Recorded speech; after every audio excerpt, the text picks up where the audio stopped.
Hello sir, শতকর আমাদের কাছে পত্রিকার রিপোর্টার আমি তারা। স্যার আমরা নতুন একটা প্রোগ্রাম প্ল্যান করেছি। আমাদের প্রোগ্রামের নাম হচ্ছে আজকের বাজার। তো স্যার আমাদের প্রোগ্রামের মেইন মোড হচ্ছে এটা জানা ক্রেতা কাঁচা বাজার কিনছে, কাঁচা বাজারের বাজার দর ঠিক আছে কিনা বা মূল্যের সাথে কাঁচা বাজারের কোয়ালিটি ঠিক আছে কিনা এবং ক্রেতাদের চাহিদা পূরণ হচ্ছে কিনা। স্যার আপনার কি চাহিদা পূরণ হচ্ছে?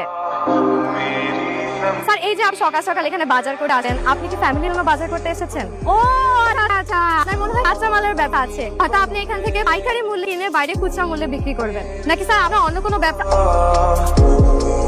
আপনি ওনাকে হাত তুললেন কেন?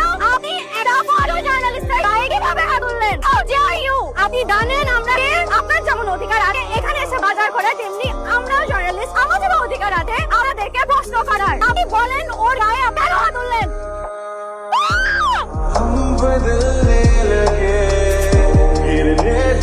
প্রেজেন্টেশন খোলেন। স্যার আপনার এই অবস্থা কেন? স্যার আপনি যে আমাকে বারে ইন্টারভিউ নিতে পাঠিয়েছিলেন না, তো ওইখানে কাদায় পড়ে গেছি। স্যার আমি তো ওনাকে বলেছিলাম আমি বিনোদন সাংবাদিক, আমাকে দিয়ে এটা হবে না। বাজারে যে সকাল 5টার সময় ইন্টারভিউ নেওয়া। আপনি যে বিনোদন সাংবাদিক এটা আমি এখন বুঝতে পারতেছি। প্রচুর বিনোদন পাচ্ছি আপনাকে দেখি। তবে না, আমার না বিনোদনটা ভালো লাগছে না। তা না, দয়া করে আপনি আর এই সাংবাদিকতা জিনিসটার মধ্যে থাকেন না, কারণ এটা আমার জন্য না, এটা একটা সহজ কাজ। প্লিজ স্যার আমাকে আর একটা সুযোগ দেন স্যার প্লিজ। আমি আমার নিজেকে কোনো সুযোগ দিতে চাচ্ছি না, আপনাকে তো অনেক দূরের বিষয়। সুযোগ নিজেই লজ্জা পাচ্ছে সুযোগ দিতে। এখন এই লজ্জা আমরা কই রাখি? বাদ দিই। আসুন, আপনি যে নিয়ে পড়াশোনা করছেন না, নার্সিং নিয়ে? জি স্যার। নার্সিং এর মাধ্যমে লোকজনের সেবা করেন, ওই মানব সেবাই আপনার জন্য দরকার। সাংবাদিকতা সেবা আর কোনো দরকার নাই। সাংবাদিকতা সহজ জিনিস। মেডিসিন চলবে 5 দিন, সেলাই লাগবে, রেসিপি সেলাই করে দাও, প্রতিদিন ড্রেসিং চলবে। জি স্যার।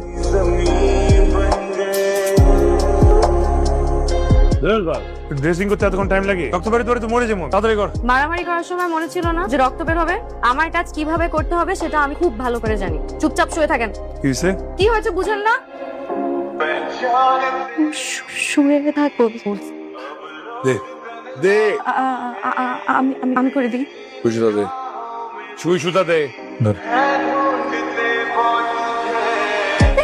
এইভাবে সেলাই করে না, ইনফেকশন হয়ে যাবে, আর ইনফেকশন হলে প্রবলেম হবে। আমার শরীর আমি বুঝবো, আমার থেকে কি তোর মায়া বেশি নাকি? কেচিয়ান